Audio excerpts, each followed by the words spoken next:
For about half an hour, and is intended to illustrate the way in which different types of armoured vehicle cooperate with each other and complement each other on the battlefield, allowing our armoured force commander to take the fight to the enemy. But before we start, there is the inevitable health and safety warnings, I'm afraid. Now, armoured vehicles by their very nature are big, noisy beasts, much given to throwing out plumes of diesel fumes. If there's anyone in your party who might be susceptible to that, please be aware. I'm looking at the track now. I don't think dust is going to be a problem today. Those of you right at the front might get a bit of mud in your direction. Yeah, I'm getting some nods. Okay, you're going to go for the full Stalingrad experience. Excellent. There will be, during this display, a number of quite loud pyrotechnic explosions. So again, if there's anyone in your group who might be a bit nervous in the face of explosives, might I very respectfully suggest this probably isn't the display for them. In the unlikely event of there being an issue in the arena, I'll ask if you would please to exit through the arena gate here to my right and to make your way to the far side of the car park and gather there with your group. Please resist the temptation to jump in your cars and disappear into the hinterland of Dorset. That way, if we have to do head counts, it's a bit easier and we're not impeding any emergency vehicles coming in. But I'm sure that's not going to be a problem today. The sun is shining again, so let's get on with the display. Even in these days of spy satellites and unmanned drones, it is essential for our armed force commander to have eyes on the ground that he trusts. And for that reason, the first vehicle we're going to see is a reconnaissance vehicle, not a tank, but a reconnaissance vehicle. And the idea behind reconnaissance is that you close to within visual distance of the enemy and judge their capabilities. How many are there? How well armed are they? To an extent, perhaps even, what is their morale like? Even the nature of the terrain is vital. Will, for instance, bridges between our force and the enemy support the weight of our main battle tanks? And here comes our reconnaissance vehicle. It is the Ferret Scout car. Now, just listen, please, carefully to that vehicle. And remember how relatively quiet it is, because that is a major point for a reconnaissance vehicle. Reconnaissance vehicles tend to be quite small. They also, if possible, tend to be fairly quiet. You could conceive of sneaking up on somebody in a Ferret. Some of the vehicles we're going to see later on in the display, you could not sneak up on anybody in. But in this one, the Ferret is fairly quiet. It is small, which makes it a small target. Difficult to see, difficult to hit. It's also pretty quick. It's got a Rolls-Royce petrol engine in there, which will push it along at somewhere between 55 and 58 miles an hour. For those of you who are a bit techie, it's got a 5-speed gearbox with a transverse lever. What that effectively means is that the driver can flip his transverse lever and convert those 5 forward gears into 5 reverse gears. So technically, our Ferret here can do somewhere between 55 and 58 miles an hour backwards. What a hairy idea, but it certainly can. The driver has a small hatch in the rear of his compartment where you can see where he's going. Now, the Ferret weighs in at about 3 tons. It's very lightly armoured. It is not a fighting vehicle. Despite the fact it's got a turret on there mounting a 7.62mm general purpose machine gun, the old Jimpy, it's not a fighting vehicle.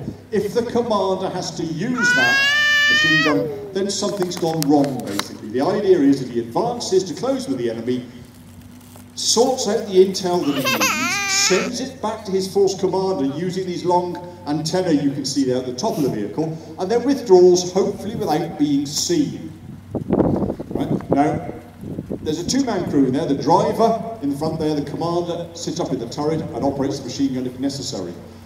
If the Ferret does fall foul of an enemy force, that's where the transverse lever comes in. Let's be honest, ladies and gentlemen, if you're in a little Ferret and you're driving down a narrow lane like the ones we have here in Dorset and you bump into an enemy main battle tank, you do not want to be doing 3-point turns. Whack the transverse lever down, into reverse, pedal to the metal, 55 miles an hour backwards. But before you do that, the commander will make use of something which I'm going to point out to you on the front of the vehicle. if you have a look at where the headlights are, next to the headlights you'll see, and pardon my back if you're over there, you'll see 3 short, squat cylinders there, about the size of beer cans, and they are the source, quite honestly, they are the source of probably the most frequent question we get asked at the museum: what are those things for? They're actually smoke discharges. They fire smoke grenades. So in the event of our ferret being bounced by the enemy, the commander could fire a pattern of smoke grenades in front of him. They go off, set off a small smoke screen, under cover of which our driver, with his transverse lever backwards, disappears. Now, there's a rather characteristic camouflage on the ferret. It's actually an urban camouflage. It's known as the Berlin camouflage, and it was decided in the sort of height of the Cold War that basically if you're going to be fighting in urban conditions, we honestly expected to be fighting Warsaw Pact forces within built-up areas like Berlin, having a green vehicle wasn't a huge advantage. So this scatter camouflage was introduced to help it blend in with buildings, and you'll notice, if you look at our Vehicle Conservation Centre over here, part of it is painted in the same Berlin camouflage, which is absolutely fine unless we forget ourselves and park the ferret in front of it, and then it takes us days to find the damn thing. The ferret was a very, very successful vehicle. It was used right the way from the late 1940s when it replaced the Daimler Dingo scout car, right the way through up to the first Gulf War. And the only reason it was phased out was because it's a petrol-driven machine. And the British Army swapped at that stage to an all-diesel policy. The reason being that diesel fuel is less combustible than petrol, which is quite handy in a fighting vehicle. And also a single fuel policy means there's going to be no nasty problems of putting the wrong fuel in the wrong vehicle. The ferret saw action all around the world, from the deserts of places like Lebanon through to the jungles of Aden, through to the jungles of places like Indonesia, Malaysia.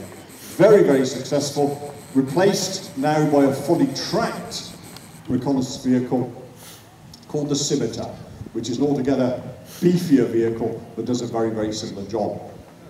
Now, already I can tell without turning around that a much bigger vehicle is coming out. Remember how quiet the ferret was on its wheels? Now the wheels make it quiet, but they don't give it cross-country capability. This bit of a brute coming out now has very good cross-country capability. It's an armoured personnel carrier, the FV432.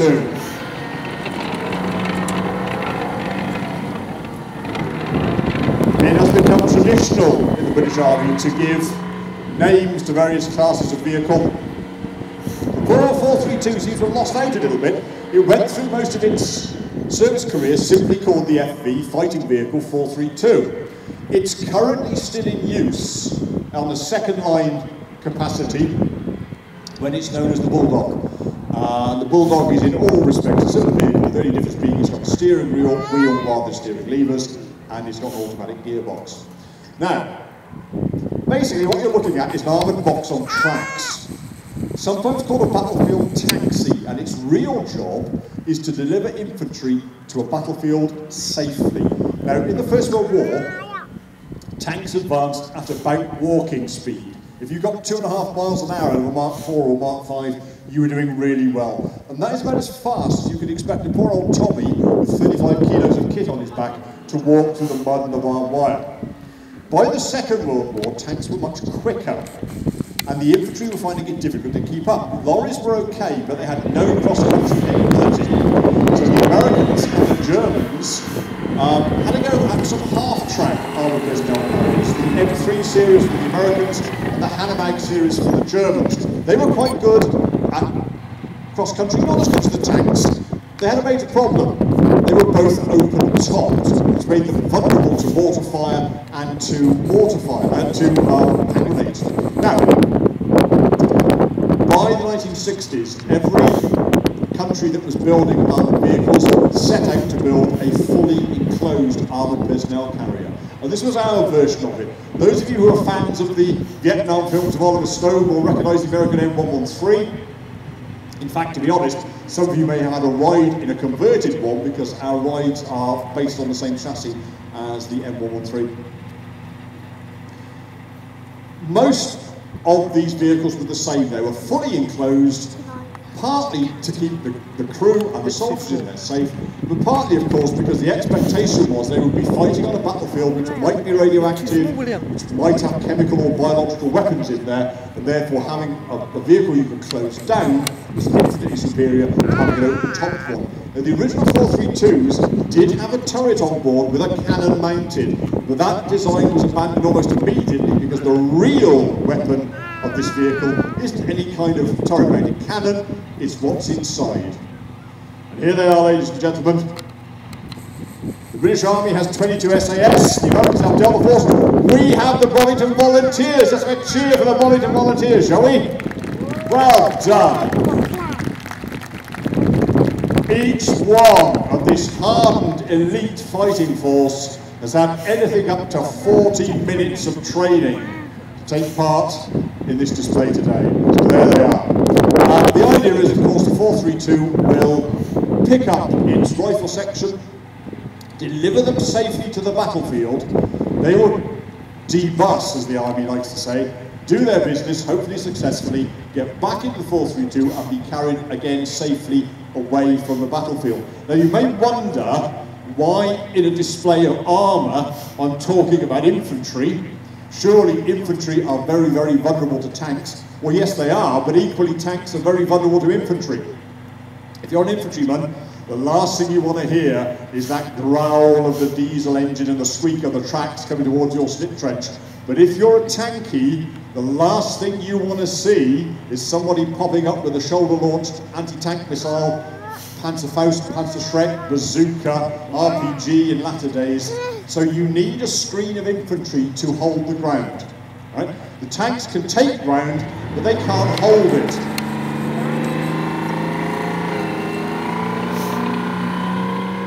One of the problems with our great tank victory in Cambrai in 1917, the tanks punched a hole in the Hindenburg line, but they couldn't hold the ground because the infantry couldn't keep up with them. The tanks had to fall back.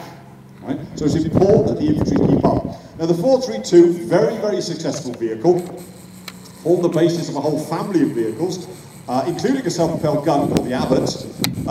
But in this incarnation, there were ambulances, there was a command vehicle, there was even a version where you fired a thumping great 81mm mortar through the hatch at the top that you saw our gallant volunteers wading through. So a very, very capable vehicle. It's been replaced by the Warrior. Now there were some Warriors buzzing around earlier on during the day, you may be lucky enough to see one. The Warrior is technically designated as an infantry fighting vehicle.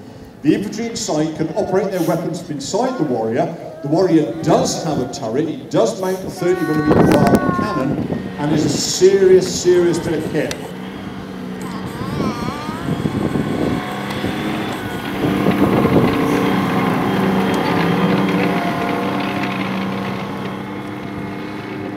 Interestingly, the 432 here is one of the heavier vehicles you're going to see today. It weighs in about 15 tonnes. Now bear in mind, the Ferret was 3 tonnes, that's about 15 tonnes.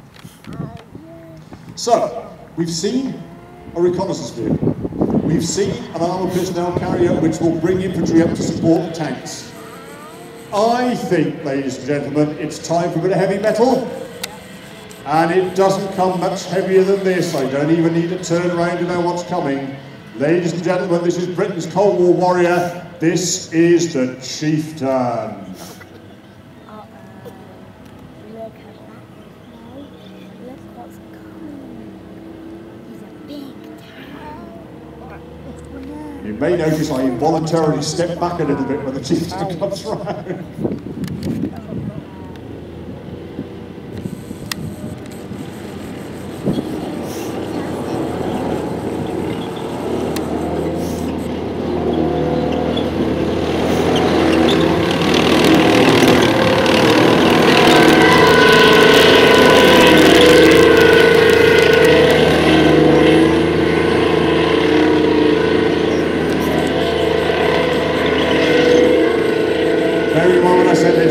You are not going to creep up in anybody in a Chieftain. But then you don't need to, really. During the Second World War, British tankies spent most of their time being kicked around the battlefield by much bigger, much more heavily armoured, and much more heavily armed German tanks. When it came time to replace that wartime generation of tanks, and although we all have fond memories of the Centurion as being perhaps one of the best general purpose tanks of its era, it was actually designed in 1943, so although it didn't see service in the Second World War, it was in many respects a Second World War design. The British chose, when they came to replace the Centurion, to go for something which was going to be the most powerful battle tank of its time, of its day, and this is what they came up with, the Chieftain.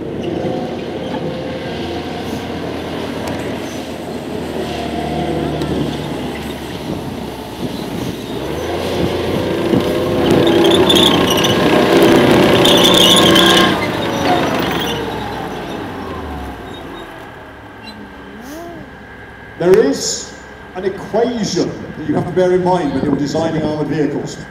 It's the balance, really, between mobility, firepower and protection. You can't have all of them in the same vehicle. If you go for mobility, in other words speed, you're going to have to cut down the weight, which means the protection. We decided back in the 60s that we needed protection rather than mobility. At that stage, we thought we would be fighting the Warsaw Pact in northern Germany.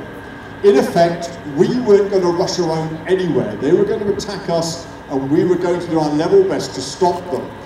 The Warsaw Pact outnumbered NATO in tank forces by somewhere between 8 or 10 to 1. So the idea behind the Chieftain is it should be able to knock out at least 10 Russian tanks before it itself is knocked out. So for that reason, we have gone for protection and we've gone for firepower. Now this particular version of the Chieftain, this is the Mark 10, and it's got the steel brew addition to the front of the turret, which gives it an enormously thick frontage. The steel brew package is about 280 millimetres of steel, of armour plate. Now contrast that with our very, very famous Tiger 131, maximum thickness on that, 102 millimetres. That is a big old chunk of metal. But more importantly, it's got firepower. Now what our crew are pointing at you is the there he goes, thank you. The L11 120mm rifle, fully stabilised gun. That is a serious gun. It's virtually the same as is fitted now to the modern Challengers.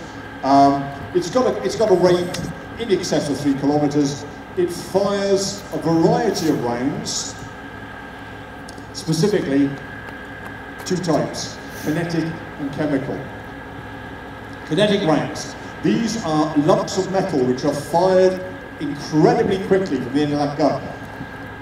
They're either called armour-piercing discarding sabot or armour-piercing fin-stabilised discarding sabot, often called fin rounds. The sabot are the bits which hold the round in the middle of the gun. They're the things that engage with the rifling and make it spin to make it accurate. When the gun is fired, those sabots fall away, leaving a dart about 18 inches or so, made of very, very dense material. Right? Either tungsten, it may be depleted uranium, I couldn't possibly comment. That's travelling at somewhere in excess of a mile a second, which probably makes it the fastest thing on the face of this planet until it hits your vehicle. Right? It builds up an enormous amount of kinetic energy and punches a hole through a good couple of 100 millimetres of armour plate. That's a kinetic round. This will also fire a chemical round called a HESH, high explosive squash head. The idea behind the HESH is that it doesn't penetrate the enemy vehicle, it explodes on the outside, it's a shaped charge, it explodes on the outside and causes something called spalling. Chunks of metal come off the inside of the enemy vehicle and spin around inside, turning the enemy tank into something akin to a liquidizer. So really not very nice at all. Okay? Now, what we've got the Chieftain here, a quick look at the running gear. This perhaps isn't the best vehicle to point out on because it's got its bazooka plates on the side. But the idea behind the tracks on the vehicle gives it cross-country capability, but it also spreads the weight. Now this lady here weighs in at the thick end of 60 tonnes, but her ground pressure isn't a hell of a lot more than mine is at the moment. There's all sorts of stories about how things like scorpions have less ground pressure than ballerinas, right? This is a bit more than I was exerting on the arena, but not a lot more, right? That track spreads out the weight and allows the vehicle to cross soft ground. The only wheel you can see there that is powered is the one at the back, and I'm sorry for these guys over here, but you'll see it when it comes round. The one with the teeth on it, the sprocket wheel, that is powered, that drags the track around. The ones you can see on the bottom are the road wheels, they take the weight of the vehicle, and the one at the front is the idler, and that's job is really to maintain pressure on the track. Okay. Here we go. Can you see me?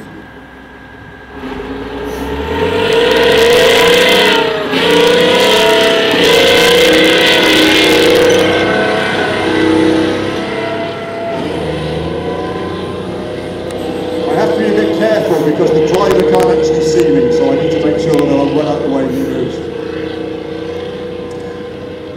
Chieftain never saw action with the British Army, so in a sense it's a bit like your car insurance. You have it, you hope you never need it. And it proved to be quite good. It was infinitely better than anything that the Russians were producing. They produced a T-72 with a better gun, so we whacked the steel wheel on the front of the Chieftain. It is still a very, very effective weapon. Sold overseas to a variety of countries, mostly in the Middle East. It was sold to the Shah of Iran, it was sold to the King of Jordan, it was sold to the Omanis under slightly different names. I have to be careful. The one sold to the Iranians was called the Shia, the one sold to the Jordanians was called the Khalid. They were basically the same vehicle, slight differences. Look at that, isn't that wonderful? Did I mention the bank? I didn't. Yeah, I mentioned the bank. It's good. Here he comes.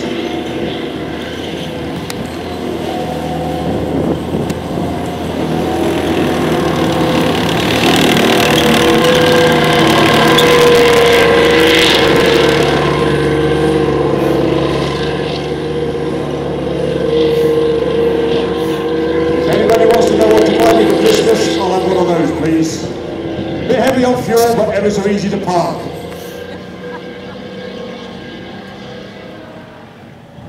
The Chieftains that were sold to the Persian Gulf states did prove to be remarkably good. The Iranian ones dealt with the Russian-built T-tanks that the Iraqis were using in the Iran-Iraq war. And when Iraq invaded Kuwait in the first Gulf War, the Kuwaiti chieftains did splendid service. They only really withdrew when they ran out of ammo. Basically, they withdrew back into Saudi, they were re-equipped and went back into battle. So a very, very effective bit of kit. But, ladies and gentlemen, you have been